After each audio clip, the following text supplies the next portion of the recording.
Hello and welcome back to our channel. So today in this video we are going to discuss about how you can change name in your Writesonic.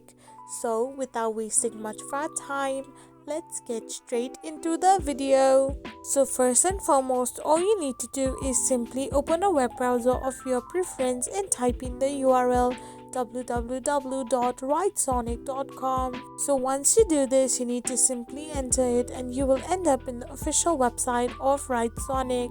So once you're in this page, all you need to do is simply get signed in into your account, and after you get signed in, tap on the profile like icon on the right hand side and press on the profile details. So in the personal information section, you can simply edit your first name and your last name, or you can choose one and press on the update name option. So in this way you can simply change name in Writesonic. I hope you found this video helpful, so don't forget to hit that subscribe button and to give us a thumbs up. We will be back again with these informative videos.